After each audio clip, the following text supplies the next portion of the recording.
بسم اللہ الرحمن الرحیم. معزز سامعین السلام علیکم.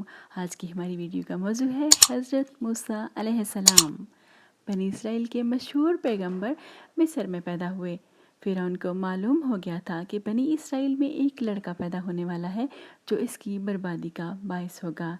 اسی لیے وہ بنی اسرائیل کے سب لڑکوں کو قتل کروا دیتا تھا. لہٰذا آپ کی والدہ نے آپ کو ایک صندوق میں بند کر کے نیل میں بہا دیا جو فرعون کی ملکہ کی نظر سے گزرا. اس نے آپ کو بطور فرزند پالا. بڑا ہونے پر انہوں نے ایک قبطی کے مقابلے میں بنی اسرائیل کی حمایت کی جس میں قبطی مارا گیا. اس پر آپ مصر سے بھاگ کر مدین پہنچے جہاں حضرت شعیب نے ان کو اپنے ہاں رکھا اور اپنی بیٹی کی شادی ان سے کر دی. 12 برس کے بعد وہ اپنی اہلیہ کے ہمراہ واپس آ رہے تھے تو وادی طویٰ میں اللہ تعالیٰ نے ان سے کلام فرمایا اور ان کو پیغمبری عطا ہوئی. ان کو فرعون کی ہدایت کے واسطے متعین کر دیا گیا اور عصا اور ید بیضاء کے معجزات عطا ہوئے. فرعون اپنے جادوگروں کو ان کے مقابلے میں لایا مگر وہ سب خود کو حضرت موسیٰ کے مقابلے میں عاجز پا کر ایمان لے آئے. بعد ازاں آپ بنی اسرائیل کو لے کر مصر روانہ ہوئے. راستے میں دریائے نیل پڑتا تھا. حکم ربی کے تحت آپ نے اس پر عصا مارا. وہ 2 حصوں میں بٹ گیا اور دریا میں ایک راستہ سا بن گیا. فرعون بھی ان کے تعاقب میں چلا رہا تھا. جب وہ دریا پر پہنچا اور ایک راستہ بنا ہوا پایا تو بلا جھجک آپ کے پیچھے ہی اپنے لاؤ لشکر سمیت دریا میں اتر گیا. حضرت موسیٰ علیہ السلام تو اپنے ساتھیوں سمیت پار اتر گئے مگر فرعون اپنے تمام ساتھیوں سمیت دریا میں غرق ہو گیا.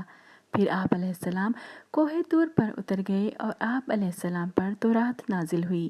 لیکن آپ کی غیر موجودگی میں سامری نام کے جادوگر نے بنی اسرائیل کو بچڑے کی عبادت کرنے پر آمادہ کر لیا تھا.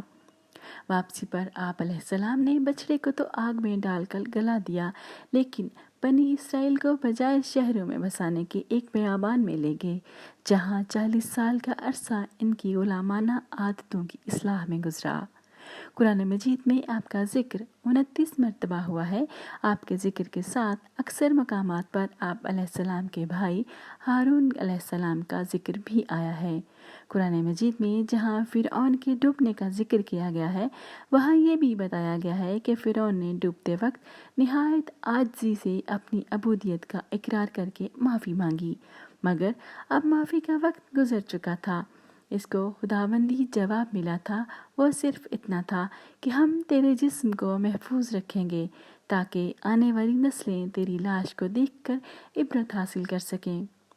چنانچہ آج سے 40-50 سال پہلے اسی فرعون کی لاش دریائے نیل سے مل گئی تھی اور جس کے بعض آثار اور علامات دیکھ کر طبقات الارض کے بڑے بڑے ماہرین اور سائنسدانوں نے متفقہ طور پر فیصلہ دیا تھا کہ یہ وہی فرعون ہے جو جناب موسیٰ علیہ السلام کے زمانے میں ان کا تعاقب کرتے ہوئے غرق ہوا تھا.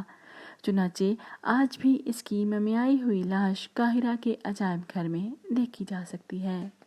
معزز سامعین ایسی ہی مزید معلوماتی ویڈیوز کے لیے آپ ابھی میرے چینل کو سبسکرائب کر لیجئے اور اگر آپ کو یہ ویڈیو پسند آئی ہے تو اسے اپنے دوستوں کے ساتھ ضرور شیئر کیجئے. اپنا اور دوسروں کا بہت سارا خیال رکھیے. زہرا آپا کو اجازت دیجئے. پھر ملیں گے انشاءاللہ. اللہ حافظ.